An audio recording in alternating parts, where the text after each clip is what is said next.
Welcome to the High Impact Tutoring for the Long-Term through MTSS webinar. I'm Susanna Loeb. I'm a professor of education at Stanford University and director of the National Student Support Accelerator, or NSSA. So our mission at NSSA is to accelerate access to high impact tutoring for students in need. We do this not by doing tutoring ourselves, but instead we conduct, coordinate, and synthesize the research, take the research findings and translate them into actionable best practices, and then share them broadly through tools and events like this webinar. As we're waiting for others to join us, would you please share your name, location, your connection to tutoring, those kinds of things in the chat? The chat should be open to everyone. Let's get started. Today we're excited to host this webinar, and our goal is to share how integrating high-impact tutoring into existing multi-tiered systems of support or response to intervention frameworks can help us get students the access for the long run to intensive, relationship-based, individualized instruction that they really need to thrive. We'll also share successful examples of implementation and practical action steps to support implementation of high-impact tutoring within an MTSS framework. So I'm excited to introduce each of our participants today. Their full bios are on our website, so I won't spend time now detailing each of their extensive accomplishments, but it's really an amazing group. We're fortunate to have Matthew Barrow, who is the Director of Differentiated Learning at Baltimore City Public Schools, Breckan Duckworth, who's Director of Student Acceleration at Hamilton County Schools in Tennessee, Lauren Miranda Rhim, who is the Executive Director for the Center for Learning Equity, and Estefania Rios, who is an educator and an instructional coach at Rahway High School in New Jersey, and she's also a member of the NSSA's Tutoring Advisory Group. We're now going to move into an overview of the potential benefits of integrating intensive relationship-based individualized instruction, which we call high-impact tutoring, into existing MTSS or RTI frameworks. Then Lauren and Estefania will share the potential for this type of integration to support students and educators in the classroom, and then the system as a whole. We'll then hear from both Matt and Breckan about their experiences implementing this integration. I think that's going to be really important to see how it's been implemented in practice, and we'll have a bit of discussion to dig into some of the specifics and close this section with some practical advice from each panelist. We'll reserve time after that for Q&A, so please put your questions as they come up in the chat. We'll hold on to them, and then we can answer them in the end. One last note, while we recognize that districts use a variety of names to refer to the types of frameworks that we'll talk about today, for the purpose of this webinar, we'll use MTSS to refer to any system a district uses to ensure that students have access to the supports they need based on their particular needs. So a broad view of MTSS.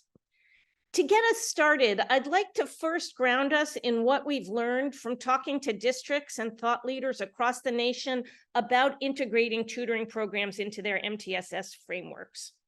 All of this information that I'm about to share is available in a brief that's on our website, and we'll put the link in the chat. So let's start with what multi-tiered systems of support, or MTSS, is.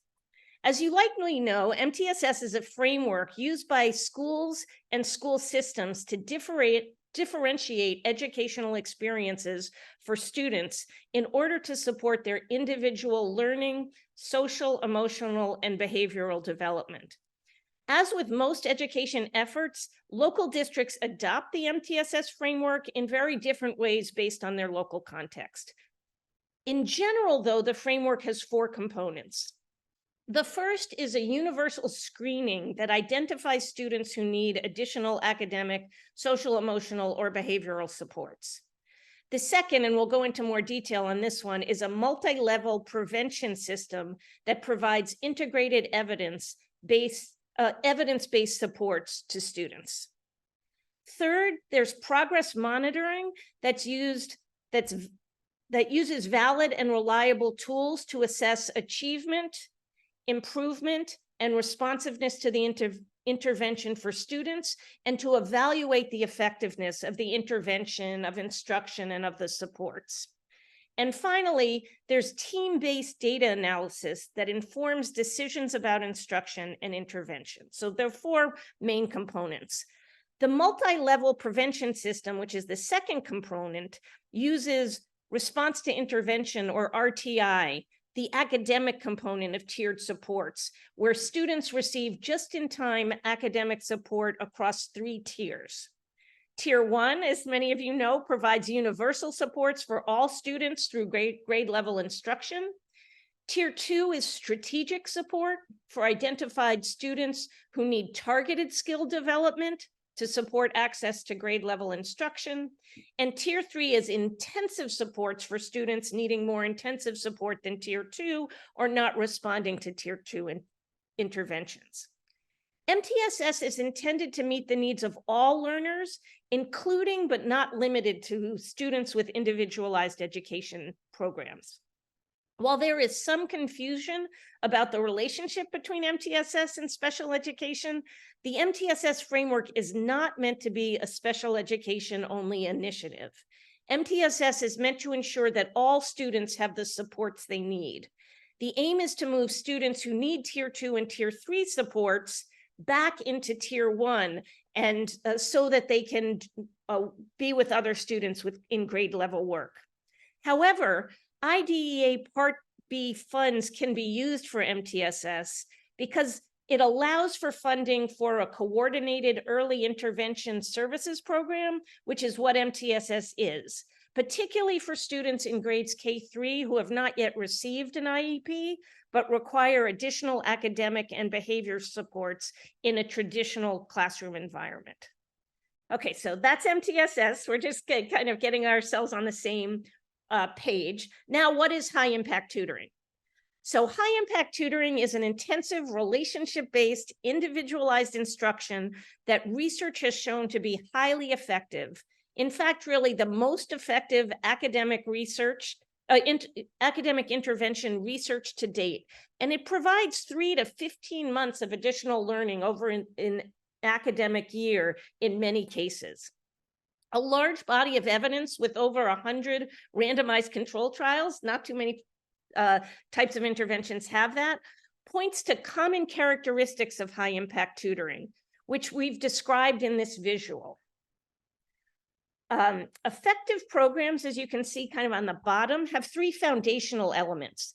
They are grounded in equity, meaning they are accessible to students who need them, and tutors lead sessions with equity at the center.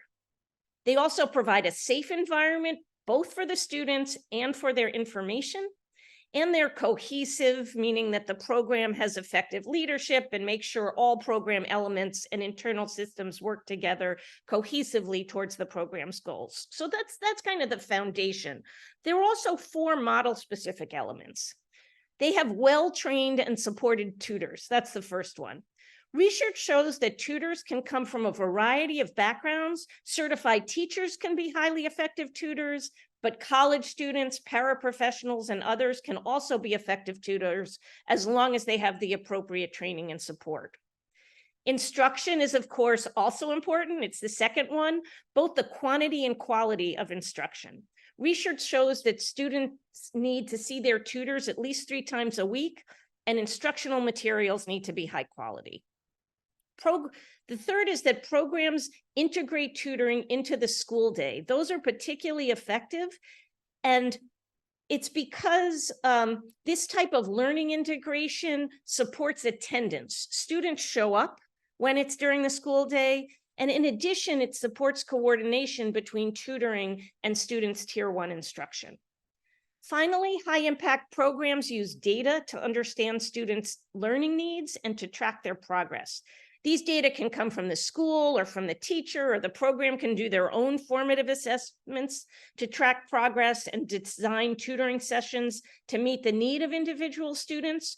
Regardless of the source of data, what's important is the use of data to tailor instruction for students. That's one of the key benefits of tutoring, of course, is that it can address each student's specific need. That's why it's so effective. Tutors need to use data to know these needs. As I'm sure you can see, high-impact tutoring aligns well with the central tenets of MTSS. High-impact tutoring requires using valid data to understand students' needs, to ensure instruction directly addresses the skills needed for success in grade-level content, and to monitor student growth to ensure tutoring has intended impact. And that's like MTSS. High-impact tutoring, also like MTSS, promotes individualized, data-informed instruction, collaboration, and communication among adults to ensure an integrated student learning experience. And high-impact tutoring requires adjustments as needed, as well as regular engagement with teachers to ensure that tutoring and classroom instruction are cohesive and complementary. What we found in interviews is that many districts are implementing tutoring as a completely separate program outside of their MTSS efforts. What we're here to discuss today is the potential to integrate tutoring into MTSS as a tier 2 or tier 3 intervention, which could benefit both MTSS and high-impact tutoring programs. Districts have done this type of integration and have experienced a number of benefits. And these have included reducing implementation challenges for high-impact tutoring because MTSS is already built into the school day, and that eliminates a lot of the scheduling challenges with tutoring. Also, increased instructional coherence of MTSS programs because tutoring is often well aligned. And so it aligns well with tier 1 instruction, and that helps MTSS programs align well. We've seen increased effectiveness of MTSS by providing students with the most effective research-backed supports, which is high-impact tutoring. And then there's improved sustainability of high-impact tutoring because MTSS is such a core part of what schools are doing. So let's move on to the exciting part of this webinar. That was a kind of intensive way to start, but I just want to make sure we were all on the same page. Now I'd love to hear from our really knowledgeable panelists. So Lauren, I'd love to hear from you first as a longstanding leader in special education.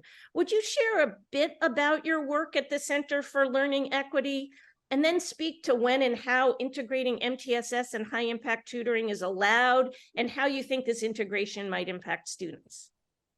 Great, definitely. Thank you so much, Susanna. I just want to start by saying how much I appreciate the discussion and emerging evidence about the effectiveness of high dosage tutoring. Given the data regarding academic achievement, it's critical that we prioritize evidence-based practices as we're still trying to help students catch up from the pandemic.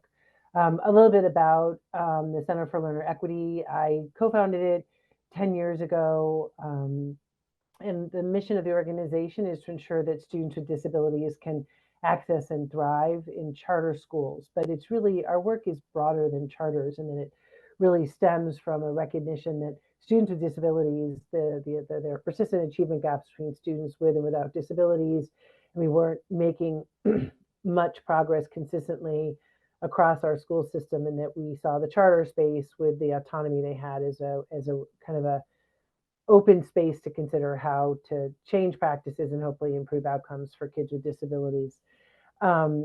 We do research, policy advocacy, coalition building, and capacity building. And so we work in places like Bridgeport, Connecticut, Camden, and Newark, New Jersey, Denver, New Orleans, all focused on driving change to improve outcomes for kids with disabilities. So regarding the brief, I mean, we have decades of when I think about high dosage tutoring relative to MTSS, but also more broadly, just efforts to improve outcomes for kids with disabilities, we have decades of research on the merits of inclusion. We know that students learn best when they can optimize their time in the general ed classroom with teachers who are content experts. You know, students can't learn and can't be successful if they don't have access to high quality teachers and the general ed curriculum. And so hearing about some of the challenges of high dosage tutoring being separated from MTSS, that kind of lines up with a larger problem with special ed of it being siloed. So really excited about the focus on that. Historically, students with disabilities have been separate in specialized programs in order to give them specialized instruction, but that has limited their access to the curriculum. The funding, the federal and state funding formulas have also created barriers to providing interventions until students failed. So the reauthorization of IDA in 2004 ushered in a greater focus on response intervention, and really what they thought of as kind of a pre-identification strategy that allowed you to use IDA dollars before a student failed. Prior to 2004, one of the things we heard from states and districts were that you couldn't access any of the federal dollars until a student failed. So the growing emphasis on RTI, and then as it evolved to MTSS, focusing on both academic and behavioral growth, has really driven the conversation around how do we get high quality supports and services to students in the hopes of maybe helping them not be identified for special ed, or once they are identified in special ed, to get them really effective practices. The research on MTSS has been powerful, but all too often implementation has been uneven, and not enough students are benefiting from it. When I think about high dosage tutoring, the guidance related to how to effectively leverage it has the potential to introduce new tools for schools to integrate their MTSS and hopefully assist more students getting on track, both students who are already in special ed, but those who maybe are at risk of needing more supports. And one of the ideals would be that students get the supports, and so that they don't end up going into special ed, and that they don't need as many intensive services, and they can spend more time in the general ed classroom. The one word of caution as I think about integrating MTSS and high dosage tutoring into MTSS structures when it comes to kids with disabilities is largely from anecdotes that we've seen in the field, is that sometimes kids with disabilities aren't included in high dosage tutoring systems. And what we've seen is that they're kind of two parts. One was the funding piece was, well, special ed can be highly compliance oriented, and people are very worried about following the rules, and without lack of clear guidance. And I really appreciate I had the brief really push down on the importance of states issuing clear guidance, and that sometimes the people who are actually implementing practices are very focused on compliance, and for them to be aware that they can provide high dosage tutoring to students with disabilities and use dollars from IDA to do that, as well as ESSER dollars, but also making sure that the personnel who are delivering the high dosage tutoring are trained in differentiation, and that any accommodations or modifications that a student might need, whether it might be closed capturing as we're using on this webinar, or other types of supports that you would provide, that the tutors have been trained in how to make accommodations in order to deliver the tutoring to students who might need them, to make sure that they're trained on how to differentiate. Unfortunately, the current shortage, especially around special ed teachers, runs right into, that's one of the challenges that I'm interested in hearing the group talk about. How does this work with the larger pressure we're having around teacher shortages, in making sure, specifically special ed teachers, and how do we make sure that the tutors delivering high dosage tutoring are trained in how to support students with disabilities, in order to make sure they're effective for students in special ed or potentially going into it. So all of which is say, I'm really excited about the evidence behind dosage tutoring. I think it has a lot of promise to be instrumental for helping students already in special ed, potentially simply struggling, but perhaps at risk of going into special ed.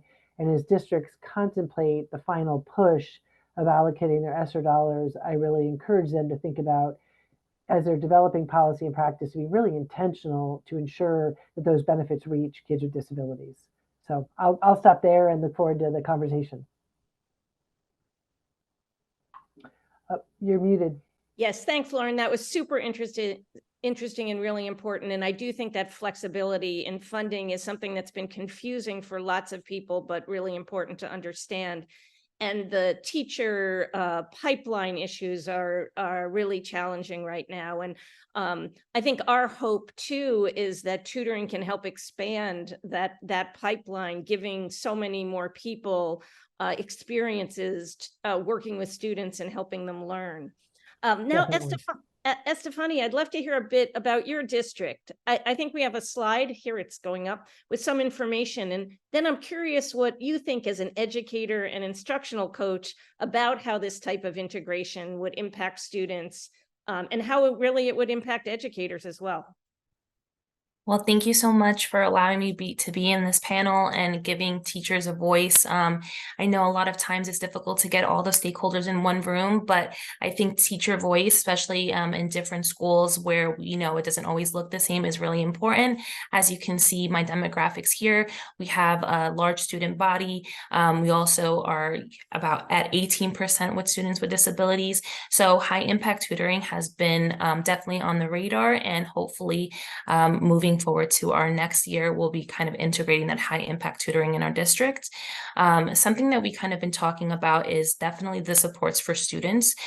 We talk a lot about the individualized supports. At this point in time, the individualized supports are only for the students that have the IEP plan, but with that tier 2 intervention of high impact tutoring, it gives us an opportunity to see more students and make sure that every student is having this individualized plan in order for them to feel seen, in order for them to be engaged, and also to kind of reduce their stress, right? We know students come in already with some social anxiety post-COVID, some learning gaps from post-COVID. So having that support where they're able to understand the content is one less thing they have to know when walking into the classroom, because they can feel confident in what they have already to bring to the classroom.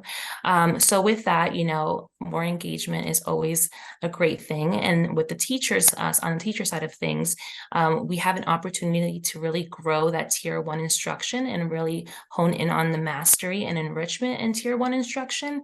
I also believe that with that engagement, with that confidence that students come in with having that high impact tutoring, there's going to be improvements with student behaviors. We know research tells us that behaviors are often a true reflection of how students feel about the content, how they feel, whether they are ready for the information, whether they feel equipped to handle those questions thrown at them. So with that, we kind of ease that struggle for the teacher as well. If we do end up getting a tutoring service outside of the district, this gives opportunities for students to meet new people. We know that when they graduate, they're really entering a multi-generational workforce and learning how to interact with adults from different ages, whether it's college level or, retirement age. It really helps them kind of broaden those social skills, especially post-COVID, where those skills weren't really tapped into.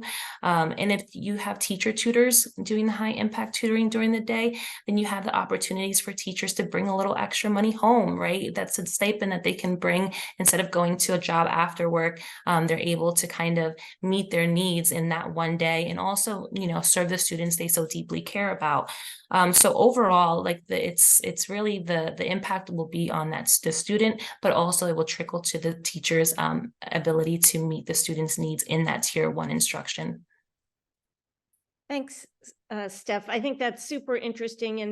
And high impact tutoring, like you were mentioning, can actually be used in many different ways. So as part of tier 1 instruction, tier 2, or tier 3. And if it's just integrated in that system, then hopefully it will have less, it will be smoother for teachers and be less confusing to have two programs that could be very similar, but operated really quite differently.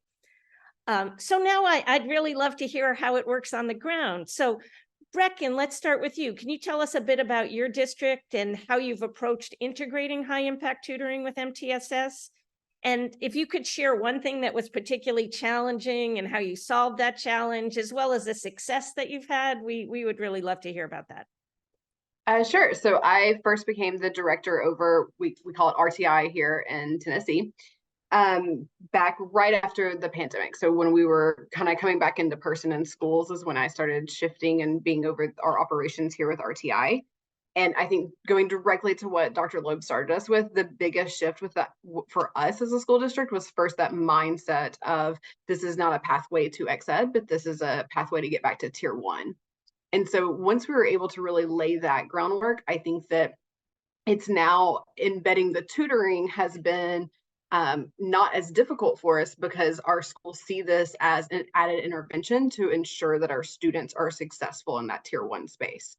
And here's a little bit about Hamilton County Schools. So I get to serve a district that is really diverse. We have urban, suburban, and rural schools, which is really cool. It's the most diverse school district that I've been able to work in.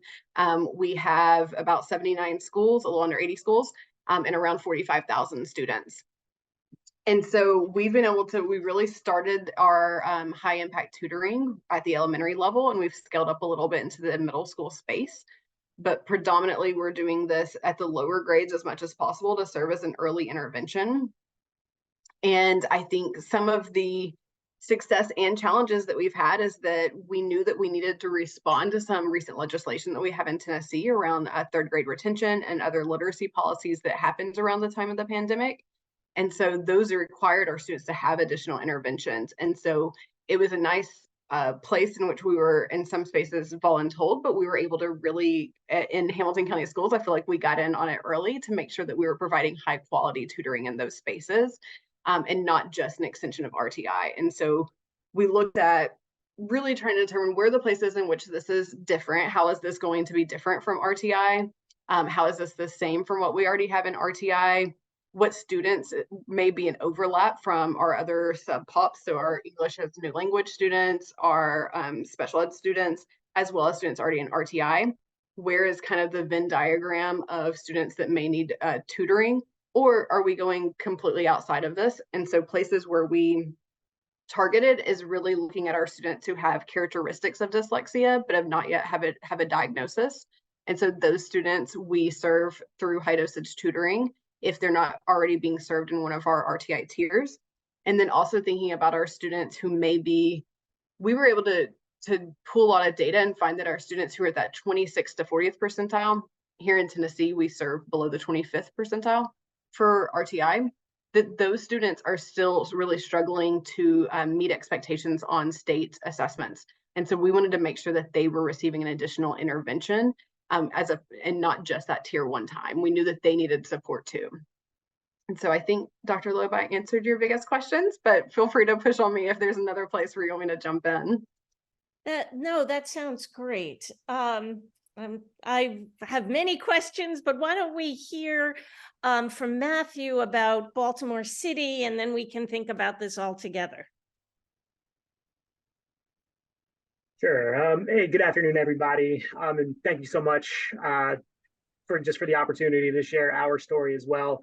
So yeah, we are a large district, just over 77,000 students. Right now we have high dosage tutoring happening in 129 schools. And that's when I say high dosage tutoring happening in, I mean, it's being centrally coordinated in 129 schools. And just one quick note, we just the way our district is configured, the way our schools are configured, we do not have 87 standalone middle schools, for example. We have 87 schools that have a middle school in them. Most of our middle schools are within a pre-K or a K-8 model. And just so we have a range of different school configurations, but what we've been able to do with tutoring is figure out how to at least get it up and running, regardless of the school configuration, whether it's a K-8, whether it's a 6-12, standalone middle school, standalone high school. We've been able to get something going in all of them. Our data for a number of years has said that we have a need, our students have a need for additional support. So really like taking this opportunity from the ESSER funds through in response to the pandemic as an opportunity to really install something that's going to be across the board, be able to that schools can tap into to provide that extra layer of support for students. We've definitely approached this as a big learning opportunity, thinking about the future, how to sustain this work, learning what works well in our system, what doesn't. But before we even get to that, similar to what Tennessee just shared, we were able to start this work a little bit earlier. So prior to the pandemic, really, and I think actually I saw him on this call, so I have to call him out here and give him a shout out. So through the efforts of of Buzzy Heddleman here in Maryland, who helped really advocate for some legislation to get passed, which had funds specific to providing additional support for struggling learners. We were able to take that initial opportunity to design something that really was high dosage tutoring. Just called it something different at the time, but going back to 2019, to design something for K-3 that was targeted to early literacy, that was cohesive to our curriculum. And we, from that very moment, defined that structure, that resource, as tier 2, because that was just kind of the structure that our district needed. So we have high quality instructional materials at tier 1. We have a defined structure that can support those individual, more intensive plans at tier 3. So it was really around like, how do we get something to help span that gap between what happens in the classroom and prior to an SST referral. This was an opportunity to really design something that was cohesive, where students in groups of up to 4 were getting 5 days a week for 30 minutes. This very intentionally aligned intervention. So using tier 2 foundations, which they're also getting in the core curriculum. And so hiring paraprofessionals to do that, piloting in one of our networks, and then designing a manual that really laid out, this is kind of how it needs to function. So all that planning and all that kind of opportunity just to do the thinking and the doing around this work really set us up for success once we were able to kind of get this wider opportunity for tutoring in response to the pandemic. We were able to hit the ground running because of all those lessons learned. That's really terrific. Now I have a couple of questions that whichever of you would like to answer, please jump in. One is that I'm trying to decide which of 2 questions to ask first. Well, I'm going to ask this one, which actually wasn't on the list that we had initially, but in hearing you talk, there's a kind of a difference between thinking about this kind of integration in K-3 and maybe in upper grades. Could you talk a little bit about what that difference is and how we should think about that? I'm happy to start. I know our district is recently transitioning more into that MTSS structure. We have iReady, which is an online screening tool at the elementary level. We just purchased Renaissance for the secondary level to get the data to support the interventions that might be needed for students. We also have instructional coaches now in the district for all of our schools. We have interventionists that go in at the elementary level for the WIN period. And we're looking for ways to implement tiered interventions at the high school. Some cool ideas have kind of come up in conversations with different districts. So it's really, for me, I think it's a matter of kind of getting to know what the districts around you are doing and finding out what works for them, and kind of also learning from their little hiccups in order for us to kind of really make it our own and make it really shine. And through that learning also becomes a conversation around needs. Well, what do we need in order for this to happen? Who needs to oversee this? Do we need to tap into supports outside of the school system? So it's really kind of reinventing the education system, which is really exciting because it's definitely needed. But it does take a lot of conversation, and you have to go really slow to go fast, right? So it might take a while for us to roll out, but if you take your time, then you have something that can be done with fidelity, something that teachers can feel supported on, and something that is an easy transition for students to feel like it's just part of their day and not an extra thing that they have to do or run away from. So yeah, I would say definitely those conversations across the board, but that's how we're doing it over at Rahway. And Breckan or Matt, have you experienced kind of differences in implementation at the K-3 versus the upper grades? Definitely. So I think one of these pieces, there's some things that kind of happen to us and we're responding to. So thinking about legislation, really wanting us to focus earlier on earlier grades, but also wanting to make sure that we're impacting students earlier. But one thing that we've run into, I would say K-5, we're at probably a year 2 implementation, 2.5 in some regards, but then middle school, we're probably at a year 1 implementation. And I find that the barrier that I run into the most is the lack of comfort at the middle school level with small group instruction and really feeling prepared to provide that. And so it's definitely been a learning curve for the materials that we're using and making those connections to tier 1 across the board. But I think there's an additional layer with middle school that involves scheduling as well as teacher prep of just not quite being ready or comfortable with what that looks like to be able to pull groups in the same capacity that our elementary schools are so accustomed to. And so I do think that there's a few more barriers because of that. But in general, we're also just a little bit behind. We started at the lower grade levels. So ask me again in a year, maybe I'm going to say middle school's doing better than elementary. I think we've seen really positive effects of tutoring in both contexts, but what you're describing as your experience, we've seen broadly is that integrating tutoring into what's going on in the school, particularly into the MTSS RTI approach, is really much easier done, at least in the beginning, in the earlier grades, just because there's a lot more flexibility. Scheduling in particular hasn't been as much as a problem there. Matt, have you had similar experiences? Yeah, for sure.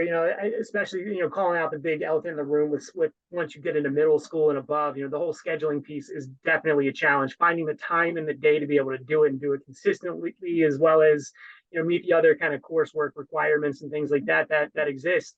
That being said, I will give a lot of credit to the work that's happened in city schools here.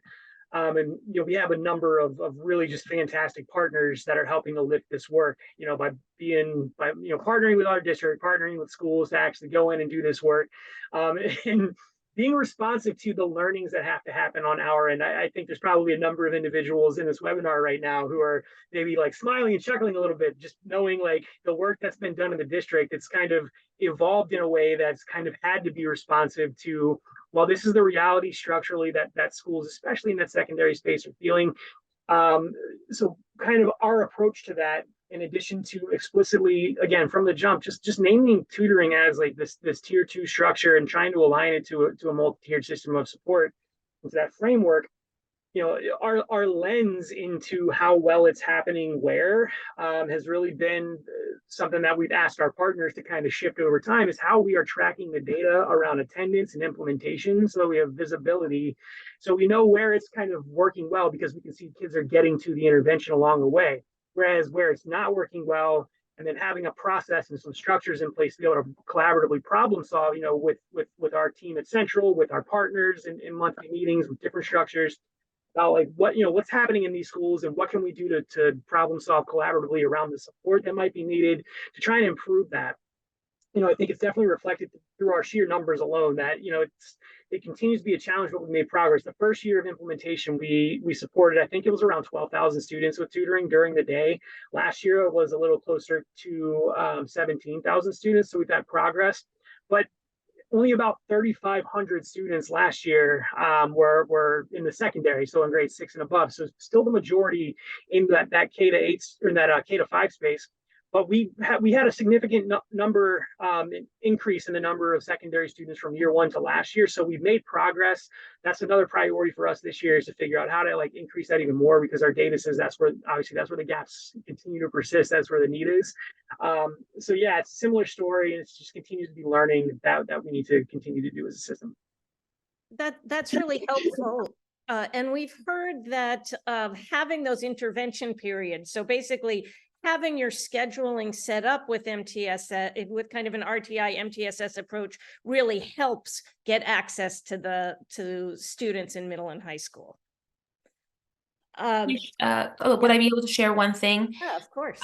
Because of this MTSS structure in New Jersey, NJTSS, our district at the high school level, we're moving over to rotating drop block schedule. And in there, there will be an advisory time. And we're seeing that perhaps that might be a window into that high impact tutoring for students. So they wouldn't be pulled out of any of the courses, but it would be embedded in their day. It would be based off the data from the online screeners and standardized tests and teacher kind of feedback. And also something that another district shared is that they have a a rise and shine situation going on. And basically the students that are coming in early in the morning for breakfast, they also get tutoring. So RISE stands for Recognizing Individual Student Enrichment. And I just learned this last week, so I was really excited about it. And I thought that was so cool because at the secondary level, you know, hearing the WIN period, the When I Need period might sound a little bit outdated for these, you know, too cool for school kids. So kind of making it special for them also might kind of have that buy-in from them. So I just wanted to share that. Yeah, that's super helpful, and points to the need for kind of flexibility and creative thinking and trying to figure out how to get this to as many students who need it as possible. A couple of questions in the chat, and just one that I'm sure we wanted to cover here as well is about the funding for the tutoring. And we've written a bunch about it in the brief that's linked here, but I would, you know, Breckan and Matthew again, and Lauren, because this is an area of your expertise too, Estefania. Where do you think funds for tutoring can come from, and particularly how the funds for that have been used for MTSS could be maybe used better if tutoring were somehow embedded in that? Yeah, so I will say I do think across the nation we're all a little bit nervous about falling off the ESSER cliff. Yeah. That is coming. One thing that we've really done is prioritize this as not only a vital part of our system of intervention, but it's also becoming a pipeline for us. And so I think that's really helped us when making decisions of this is something that needs to go into our general funding, and we have found the space for it to make sure it's not solely tied to grants, though if anyone out there has more grants, we will apply for them. But we have made sure, so we have a few different programs. One program is that we pay our high school students we train them up on foundational literacy skills. We provide transportation for our high school students who have selected to be in this program, and we pay our high school students who provide this service to go and tutor at our elementary schools. And we see that as a pipeline of high school students that we're hoping will go into education or go into the service field in some capacity to come back and help Hamilton County schools. And so we're able to give those high school students kind of a, hey, for participating in this program, we will hire you in Hamilton County schools after you have obtained your certification. We also have, hiring a part-time tutor is not as expensive as hiring a teacher. And I will say we've hired a lot of part-time tutors, but really hoping to use that.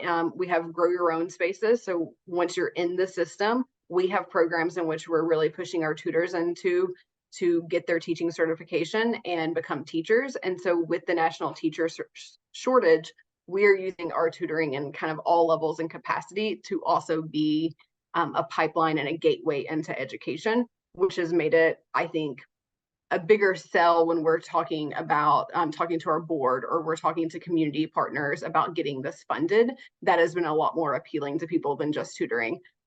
I would hope that just the tutoring is also appealing, but that has certainly helped because I think that both the ESSER piece as well as the teacher shortage that we're in has really been on a lot of minds. Yeah, for the way that we're definitely thinking about it is, yeah, the fiscal cliff is it's obviously coming. There's no avoiding that. So, you know, over the last 2 years, I mentioned we've really approached this as a learning opportunity to understand what works well in our system and maybe what types of models for tutoring do not. So the goal has always been, I think, from the jump, and you know, the big deliverable this year is what's the best guidance we can get in front of schools, because at the end of the day, like that's going to start having to be a cost that shifts to schools to have to cover absent any other funding source. So, you know, in preparation ahead of that, it's how can we make the best guidance to inform the best decisions that they can make about how to allocate their dollars in terms of, you know, what is the cost per student for these programs? What types of outcomes has it produced in our system for which students under which conditions? So, you know, just that goal of learning what works in our system so we can help schools make better informed budgetary decisions when it comes time is one. And then two is thinking about how we can leverage existing staff members to also provide some central training around just what we've learned from our own K-3 model in early literacy. That's something that could work really in any grade level going up. It's just a matter of how do we coordinate the training, how do we give them the tools and help support the implementation of the work. So we've definitely built the infrastructure. So it's just really strategizing around guidance for schools and strategies for the district to be able to provide that continued support. You know, if a school maybe can't afford to bring on a partner or something, well, do you have a para that maybe we could train to like run some groups throughout the day? And so some creative thinking around that's definitely in the works. But yeah, that the sustainability piece around the budget guidance for schools and learning to be able to say which, you know, where we kind of recommend you go if this is what your need is, that's definitely the space that we are in. Yeah, that's so interesting. Could you talk just a little bit more about paras and whether you think there is kind of excess capacity that paras have to contribute to student learning, and whether we could leverage that with better supports? How has that worked for you so far? Yeah, so just after having several years of our initial model, or that be able to kind of catch on and actually yield some really good outcomes. It's gotten some good attention in terms of, you know, shout outs from leadership, in terms of actual measurable results that have translated into, you know, increased buy-in for it. We've actually seen a number of schools go out on their own and hire an additional para to try and, like, you know, start building that capacity in their own school. So I think there's definitely a willingness there. I think there's now a greater understanding that, yeah, that's something that probably has gone untapped in terms of potential for a number of years. And so I think, you know, the more that we can kind of show some success there, but also like show how to effectively support the development and the implementation of those people. And I really do think that, you know, a central team plays a critical role in that, so there's consistency in how people are using a resource and using the right tools to do the job that we can all kind of like learn from and continuously improve. You know, I think there's definitely a ton of opportunity to keep tapping into positions like paraprofessionals. That's great. Lauren, yes, I'd love for you to talk a little bit about the finance too, as well as whatever you were going to add on here. Yeah. No, I echo what the practitioners have said, is that I think we need to not, we didn't need to look at tutoring as the last thing that we did that had ESSER funding. And so when ESSER goes away, that's the first thing. I think there has to be, you know, a real examination using data about what practices work and what practices don't. And if you're going to stop, make sure you're stopping practices that are ineffective as opposed to just the newest ones. So I think just generally being really discerning about assessing what's working and what's not. I think I've spent the last 2 days visiting 5 different schools, and it's only an N of 5, but I definitely think there's more opportunity to do more with paras. I think particularly for kids with disabilities, too often we are not fully utilizing or optimizing what paras can be doing. A lot of people sitting around in classrooms, and I know lots of teachers are very overworked, and I'm not passing judgment, but I just think to think creatively about, you know, look for opportunities to push in and try to use them more effectively. And I think also, as I said earlier, that so often the approach to any use of federal IDEA dollars is kind of what I've seen is a lot of fear-based. Well, we're not sure if we're allowed to do that, and so we're not going to do that. And there's got to be a bright line between this and that. And I would argue that IDEA, the reauthorization in 2004, very explicitly creates the space to allocate some of IDEA to prevention and to getting services in earlier. So I think my first question would be, are you fully optimizing your federal and state dollars that are designated for kids with disabilities to support high dosage tutoring? My hunch is that those dollars are probably going to be more heavily skewed towards the early grades. You know, we know that most kids with disabilities are identified by grade 3. And so I would expect more of those, you know, not to be distributed evenly, that they're more heavily in the earlier years with a focus on prevention. But, you know, that's what I would add to the existing conversation, is just really make sure you're not leaving any money on the table and how you're allocating those dollars. That's really helpful. So I'm going to turn it over now and ask you some questions that come from the audience, but I'm going to save a couple of minutes for a last question about advice that you have. There was just a question here that came up about requiring IDEA tutors to be certified teachers.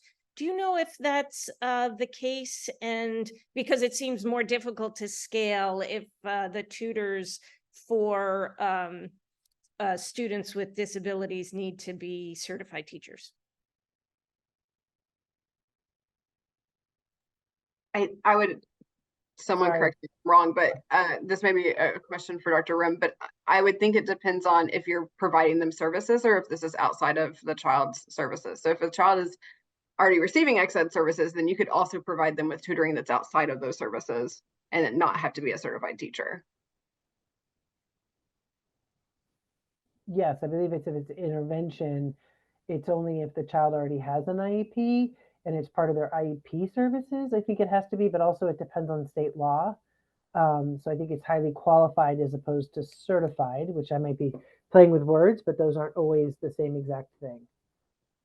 No, that's very helpful. And an important point that we've been talking about here has been that the IDEA dollars can actually be used prior to having an individualized education program. And so in that way, the dollars can be used, even if they can't be what you were saying as part of the specific response. There was a really nice question about trying to collect the data that you need to see whether your program is being effective, as well as to have it be continuously improving, which we all know these programs need to be. They're not the easiest things to put in place. So you want to make sure that when you start, you've set up something that will allow you to improve it as you go. So the question is, has there been consideration to implement a unified platform to track usage, attendance, academic progress that is connected to the district's LMS? And I was wondering if any of that was happening in the districts that you are either in or know about.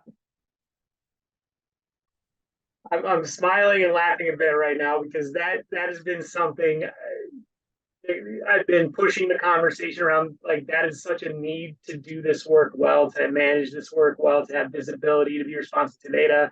And I mean, really, that does also, you know, it's kind of a critical piece for any, like, we're talking about MTSS, right? And so the ability to implement anything is, you know, dependent upon your ability to see what's happening so that you can improve it, to actually improve the implementation, to improve the impact. And so to answer that question, yes, there's definitely been a lot of thought around that. There are a number of challenges that kind of we run into to find something, to find a solution that, not that to find a solution that can work. I think it's really how to get the political capital internally to like make that investment, to see the need and to really push that. So yes, like from the seat I'm in, it's absolutely a need. It's absolutely something that we've been trying to get, but it's also something we've been able to kind of put a workaround in place to have visibility on the data, at least that we need to drive it in the way we need. But yes, it's a need, and yes, it will continue to be a need.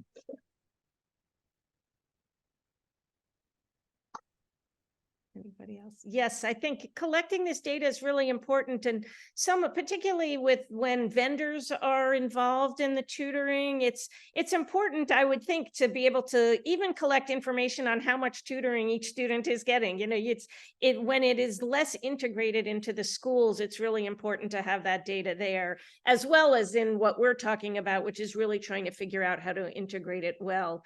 There is a question here that's about whether students with disabilities need a completely different kind of tutoring than students without disabilities. And I'd like to focus it first for that question on early reading and K-3 tutoring. How much of a difference do you think there is in the kinds of tutoring students need, depending on whether they have or will likely receive an individualized education program plan? I mean, I would say the default is the same. I mean, but everything with special ed is the individualized. So I think the default is the same. And then depending on the effectiveness of that tutoring, do you need to make some accommodations or modifications? Is a student showing growth with the tutoring you're providing, or is it not working? And then you might want to try an alternative. But I would say the default would be, kind of the way we approach inclusion. The default is a general ed classroom with some push-in supports. If the student is being successful, you track it, and then the goal is always to keep them included. So I think the short answer to that is it's highly individualized. However, the default should be the same tutoring, and then see if the child is making progress, and if not, to further differentiate and to make sure that the person providing the tutoring knows how to make, is it that the tutoring is wrong, or that the person delivering the tutoring doesn't have the skills to make it work for a child who might, say, have a processing disorder, and is there a particular accommodation they need versus the tutoring being wrong? I just think you tease those out. I don't know, I'm curious if the practitioners have any other insights, but.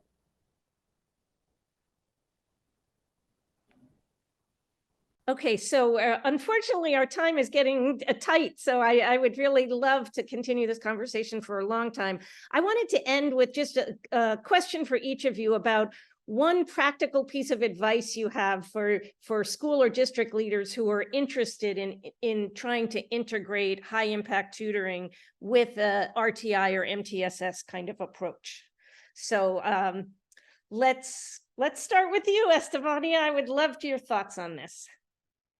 Thank you. I think just my best piece of advice is allow for some teacher leaders to come into the conversation, some people who work with the students, a special ed teacher, a general ed teacher, and also have someone who's in charge of overseeing this program. A lot of times I feel like programs like this have great intentions, but the follow through, the checking in, the making sure that the needs of the tutors are met and the data is there to support sometimes can get tricky. So just having someone in there to be the person to touch base with those sort of things, I think will be my best advice. Thank you. I'm just going to go on my screen. So Breckan, you are next. Yeah, I mean, from the district level, I think really jumping off from what was just shared is that you do have to have someone who is going to be supporting the work. I think you need to first make sure that you have the systems in place. If you're already having things like RTI running well, then it is a little bit easier to get going, finding those pilot schools that can give you some wins at the beginning. But it is setting up a new system. And so just knowing that going in, that there's going to be some hiccups, it's not going to be perfect, and really try to figure out where those wins can be early on and to learn and build from them. That's terrific. Lauren? I think building on what Steph said was just to make sure that you have people, and what Breckan actually echoed, but to make sure that someone with expertise in special ed is part of the decision making, whether it's scheduling or understanding student information systems. But just too often leadership teams are missing expertise in special ed, and then when decisions are handed down, that their needs haven't been considered. So I think making sure that someone with robust knowledge of how special ed works in the system and the district sitting at the table as you're making decisions is really important. That's terrific. And Matt? Yeah, just to echo what Breckan said, really, don't try to do everything at once. There's so many layers to this work. Start with something small. If you just find whatever that starting point is and build off of that, and don't be afraid to fail, because that is how you will learn to do it better, and that is how you will learn to maybe like shift your strategy a little bit. So that would be my biggest piece of advice. Try to keep it simple, and go in knowing that it's not going to be perfect. I think that's the advice that I need to take for my life as well. So thank you, Matt, Lauren, Breckan, Estefania. It's really been terrific to hear your valuable insights. As I mentioned before, this webinar is based on the brief, Integrating High Impact Tutoring with Multi-Tiered Systems of Support, and you can get that on our website. We also, on our website, you can find a number of tools to support planning and implementation of high impact tutoring. We have just a ton of them there. If you'd like to learn more, feel free to reach out to us at info@studentsupportaccelerator.org. We're really easy to find. Thank you so much for joining us today. Before we leave, please fill out the survey that should be popping up any moment. Thank you again and have just a wonderful day.